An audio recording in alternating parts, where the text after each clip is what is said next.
اس لیے مغرب کا پورا نظام تعلیم جس کو ہم نے اپنایا ہوا ہے 1830 سے 1930 اور اب یہ 2030 آ رہا ہے، پچھلے 200 سالوں سے ہم نے عقل کو غلبہ دیا، اور ہم نے سب سے بڑا ظلم یہ کیا کہ ہم نے غیب سے اعتماد اٹھا دیا، ہم نے غیب سے اعتماد کو ختم کر دیا۔ جب غیب پر اعتماد نہیں رہا، انبیاء علیہ السلام کی تعلیم پر اعتماد نہیں رہا، تو وہ اعتماد عقل پہ آ گیا۔ اب جو چیز عقل میں نہیں آتی وہ کہتا ہے اس چیز کو مانتے ہی نہیں، اس لیے کہ میری عقل میں نہیں آتی۔ تم اور پڑھاؤ یہی نظام تعلیم، یہ فزکس، یہ کیمسٹری، یہ بایولوجی، یہ آہستہ آہستہ دھیرے دھیرے انسانی ذہن میں پورے کانٹوں کی صفیں بچھاتی ہیں، اور اس کا اعتقاد اللہ پہ کمزور ہوتا جاتا ہے۔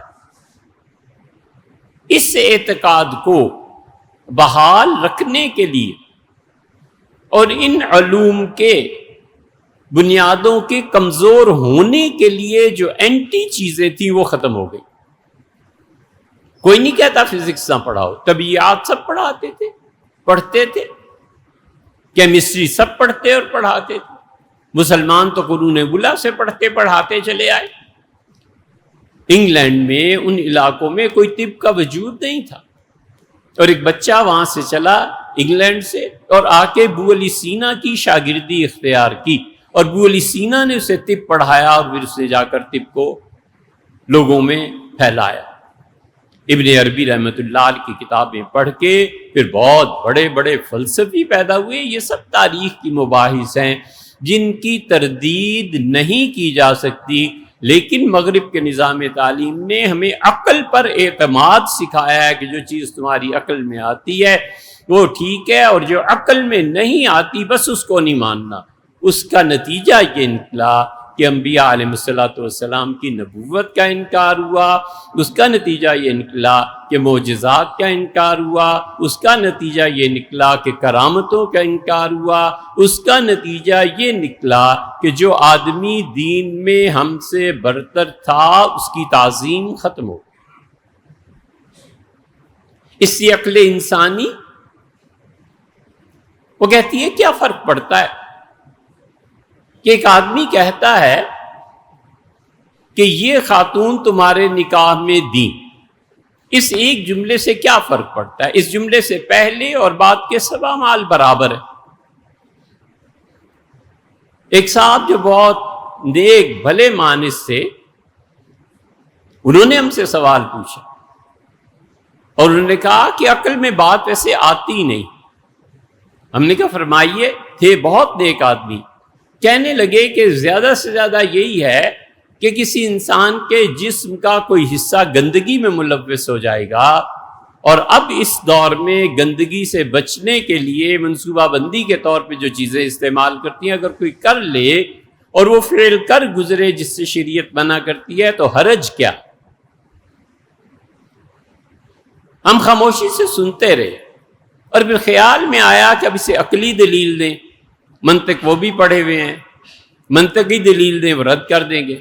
ہم نے کہا حضرت اس کے علاوہ کچھ نہیں ہے کہ شریعت نے اس کو حرام قرار دیا ہے، بس انبیاء علیہ السلام پر اعتبار یہ کافی۔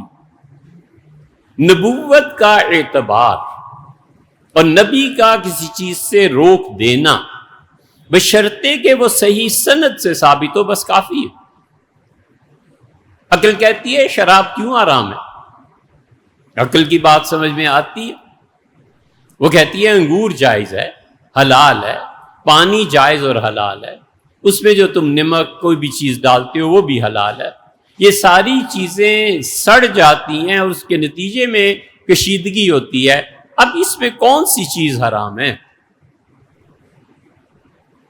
ایک اور فلسفی کہتا ہے نشہ حرام ہے۔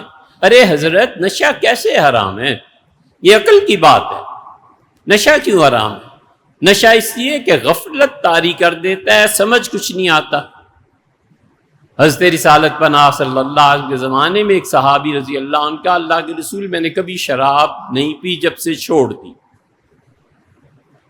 اور پھر بیان کیا اس نے کہا میری بیوی مجھے شراب سے منع کرتی تھی، اور ایک دن اس حالت میں نے اپنی بیٹی پہ ہاتھ ڈال دیا، اور جب میں نشے کی حالت سے باہر آیا تو میری بیوی نے کہا تم اتنے حیوان بن گئے ہو کہ اگر میں اس بچی کو نہ بچاتی تو تم سمجھتے تھے میں ہوں، وہ تو تمہاری بیٹی تھی۔ اس کے بعد مجھے بڑی شرم آئی اور بیٹی سے محبت جاگی، اور میں نے کہا میں زندگی بھر اس کرتوت میں نہیں پڑوں گا۔ نشہ یہی ہے نا، غفلت طاری کر دیتا ہے، تو کوئی سوچے اگر عقل سے بات کرے تو نیند تو اس سے 100 گنا زیادہ غفلت طاری کر دیتی ہے۔ نیند میں بولتا نہیں ہے، نیند میں بیوی کسی پہ ہاتھ نہیں ڈالتا، نیند کی حالت میں کیا کیا کرتا ہے، اب پھر کو نیند بھی حرام ہے۔ یہ عقل انسانی ہے تو کہتی ہے پھر سویا بھی نہ کرو، اس میں بھی غفلت ہوتی ہے، نشے میں بھی غفلت ہوتی ہے۔ شراب کے حرام ہونے کی کیا وجہ؟ ہم کہتے ہیں کوئی وجہ ہو یا نہ ہو، حضور اقدس صلی اللہ علیہ وسلم نے فرمایا حرام ہے، بس بات ختم۔ یہ نبوت پر اعتماد ہے، یہ خدا کی وحی پر اعتماد ہے۔ اس اعتماد کو گم کرنے اور محض اپنی عقل پر بھروسہ کرنے، یہ تہذیب جنم دی اس تعلیمی نظام نے۔ لیکن کبھی کبھی خیال آتا ہے کہ اس تعلیمی نظام پر تو جب تنقید کی جائے جب واقعی تعلیمی نظام ہو، یہاں تعلیمی نظام کی بجائے پیسے سے ڈگری مل جاتی ہو تو وہاں نظام تعلیم پر بھی کیا بحث کرنا، اس کا بھی تو کوئی پڑھا لکھا ہو۔